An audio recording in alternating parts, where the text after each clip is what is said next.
Salut à tous et bienvenue dans Flashback, votre émission qui décortique le voyage temporel au cinéma. Ceci est le vrai premier épisode de la chronique, puisque j'ai déjà fait un épisode avant, mais c'était juste pour introduire les bases, donc là on va pouvoir rentrer dans les choses sérieuses. Et quand je parle de choses sérieuses, je parle de Time Cop. In the year 2004, time travel is a reality. I think you planned too far ahead. Jean-Claude Van Damme. Ron Silver. Will you get him?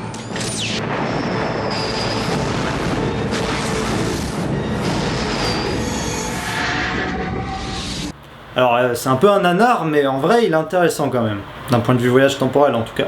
Pour vous resituer, Time Cop est un film d'action américain sorti en 1994 et réalisé par Peter Yams. Peter Yams c'est lui, voilà.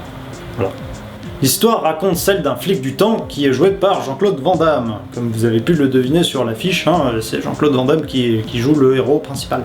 Le film se passe dans le futur, en 2004. Alors 2004, c'était le futur en 1994, mais c'est le futur, c'est le futur. Et dans le futur, justement, le voyage temporel est devenu possible. Et c'est pour ça que je disais que Jean-Claude Van Damme joue un flic du temps, c'est parce que comme les voyages temporels sont devenus possibles, les gens font des conneries, remontent dans le temps et essayent de gagner des thunes, notamment, et ça c'est totalement illégal, donc il y a une police qui a été créée pour arrêter ces gens-là et les mettre en prison. En fait même, ils les mettent pas en prison, ils les condamnent à mort. Death to be carried out immediately. C'est un peu plus méchant déjà. C'est d'ailleurs justement pour la police du temps que j'ai choisi de commencer par ce film-là, parce que finalement c'est un des rares films qui mettent en place une institution chargée de réguler les voyages temporels. Donc je trouvais que c'était intéressant de commencer par ça. Au niveau des autres personnages, nous avons Ron Silver qui joue le méchant, donc je vais l'appeler le méchant. Il joue un sénateur qui veut devenir le président des États-Unis pour dominer le monde et se sert du voyage temporel pour gagner de l'argent pour financer sa campagne. Nous avons également Gloria Robin qui joue la coéquipière flic de Jean-Claude Van Damme, ainsi que Mia Sara qui joue la femme de Jean-Claude Van Damme. Alors Jean-Claude Van Damme, son personnage a un nom, mais moi je l'appelle Jean-Claude Van Damme parce que c'est Jean-Claude Van Damme quoi. Read it. Voilà, ceci étant dit, maintenant je ne vais pas vous raconter l'histoire de Time Cop, parce que ceux qui ne l'ont pas vu ont peut-être envie de voir ce monument d'art. Oh, de l'ironie, oh. Blague à part, le film a une structure vraiment très classique, donc finalement ça n'a que peu d'intérêt que je vous raconte toute l'histoire. Vous pouvez la deviner vous-même en regardant le film au fur et à mesure. Par contre, on va beaucoup plus s'intéresser au mécanisme de voyage dans le temps, puisque finalement c'est l'intérêt principal de cette chronique. Déjà, le film part du postulat principal qu'il y a une différence fondamentale entre aller dans le futur et retourner dans le passé. Parce que déjà, aller dans le futur, c'est pas possible. Selon le film, c'est pas possible parce que le futur n'est pas encore écrit, on n'y est pas encore allé, donc il n'existe pas. Donc il est impossible d'aller dans le futur, vu qu'il n'est pas là. Par contre, on peut retourner dans le passé. Vu qu'il a déjà été écrit, on peut y retourner et le modifier. Là maintenant, on va se faire un petit plaisir, on va regarder quelle tronche a une machine à voyager dans le temps dans ce film, et comment on s'en sert. Launch personnel only in the bay.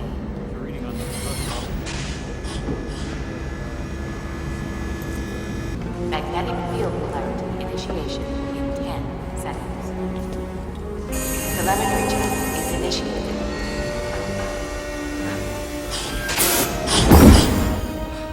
Are we gonna blast to the past? Yeehaw! 27, 26, 25, 24, 23, 22, 24, 8, 7, 6, 5, 4, 3, 2, 1, 0.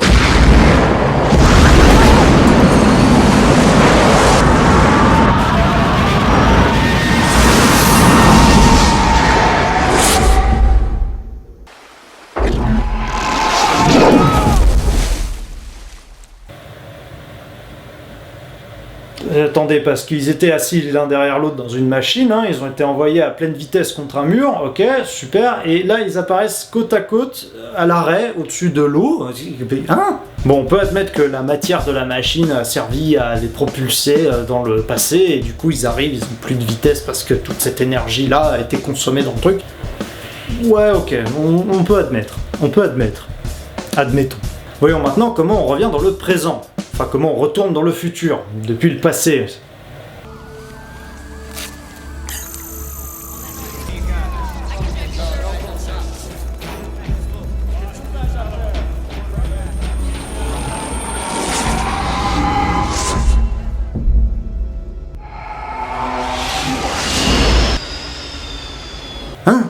Mais elle était où la machine pendant ce temps, en fait? Et comment il arrive dedans?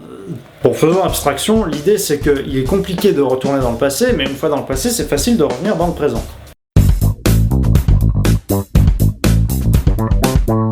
Déjà, on n'est pas dans une vision du temps immuable, hein, pas du tout. Vu que vous pouvez changer le passé et tout, il n'y a pas du tout de notion immuable. Donc soit on est dans du temps réinscriptible, soit on est dans des timelines multiples.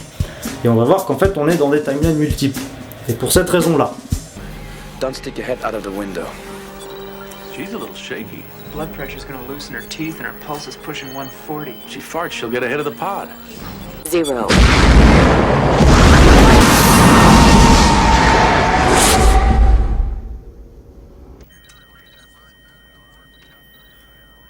They're away. Is this the hottest thing or what? Ça saute pas forcément aux yeux, mais là on constate qu'une fois parti dans le passé, le présent continue. Et justement, ça montre que le présent n'est pas du tout affecté par un retour dans le passé. Donc on a bien un embranchement entre deux timelines, et Jean-Claude Van Damme en fait est reparti dans le passé d'une autre timeline. La question qu'on se pose, c'est est-ce que ça marche? Pour répondre à cette question, on va étudier une scène très précise. Il s'agit d'une scène où le méchant remonte dans le passé pour s'empêcher lui-même de faire une transaction qui lui a fait perdre beaucoup d'argent. Take it.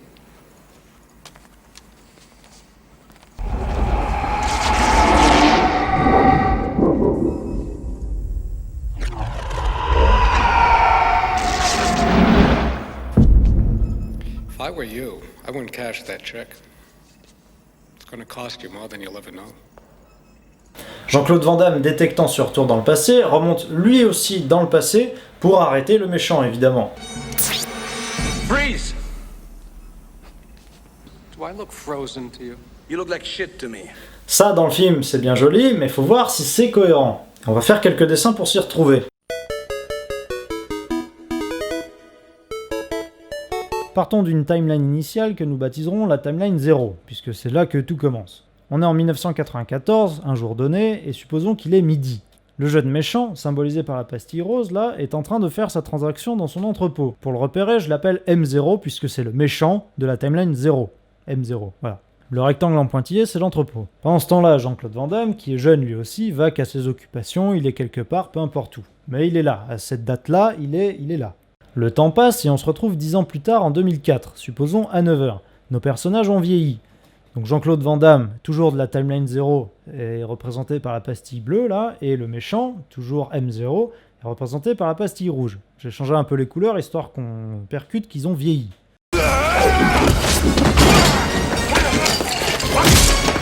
Le méchant repart dans le passé pour s'empêcher lui-même, c'est-à-dire empêcher la pastille rose, de faire sa transaction dans l'entrepôt. Comment on symbolise ce retour dans le passé?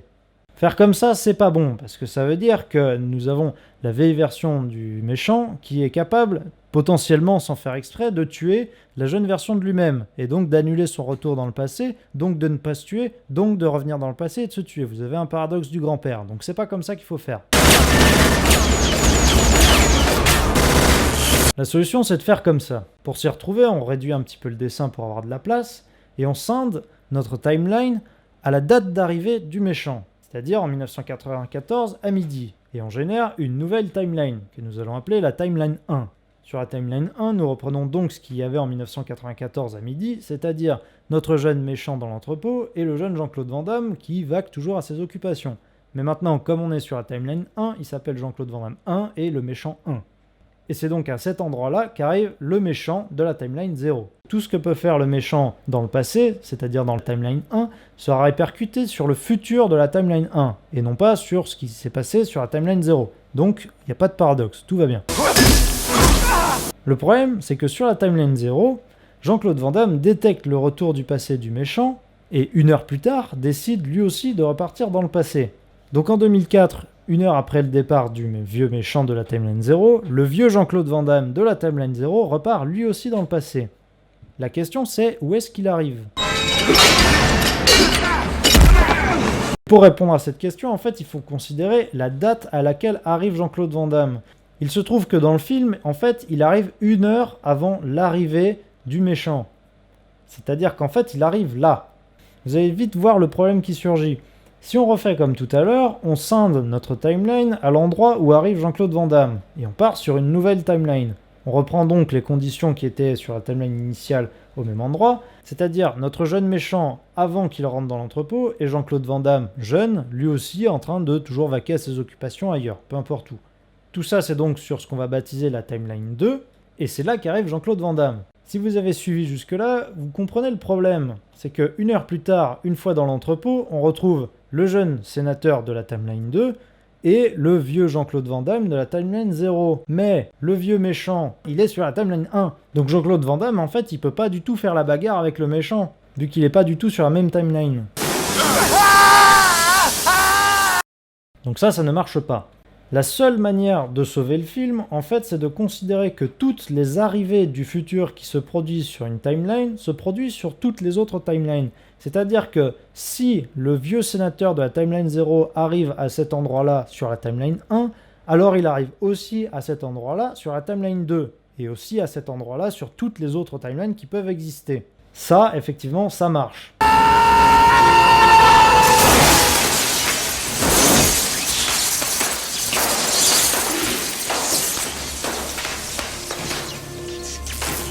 Bref, avec cette conception-là des timelines, ça peut marcher. Par contre, ça n'empêche pas le film de se viander.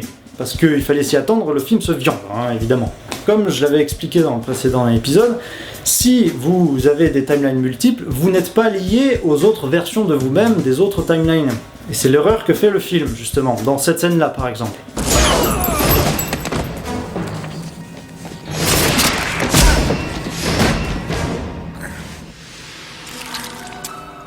Voilà, comme vous pouvez le constater, hein, le jeune sénateur se fait blesser et la blessure se répercute immédiatement sur le vieux sénateur. Donc il y a un effet qui est propagé instantanément dans le futur pour traverser dans le passé et revenir... Enfin non, ça ne marche pas. Le truc qui est quand même cool dans ce film, là par contre je vais révéler un détail qui est quand même important dans le scénario quelque part, donc si vous voulez quand même absolument voir le film et garder un temps soit peu de suspense, eh ben je vous conseille de ne pas écouter ce que je vais dire, hein, tant que ce symbole là est affiché. Voilà. C'est qu'à la fin du film, donc, on apprend que finalement on n'est pas sur la timeline d'origine.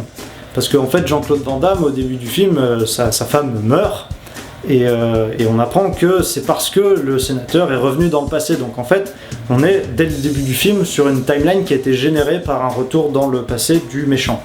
Voilà. Et ça, je trouvais ça cool, quand même.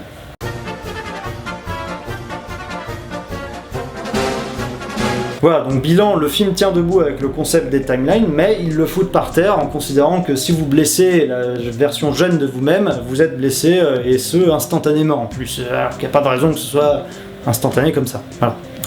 Et puis ils font un truc complètement con aussi, là, regardez ça. You two should be closer. Keep him away from me. Same matter can occupy some space. I'm still kicking. I must be on Broadway.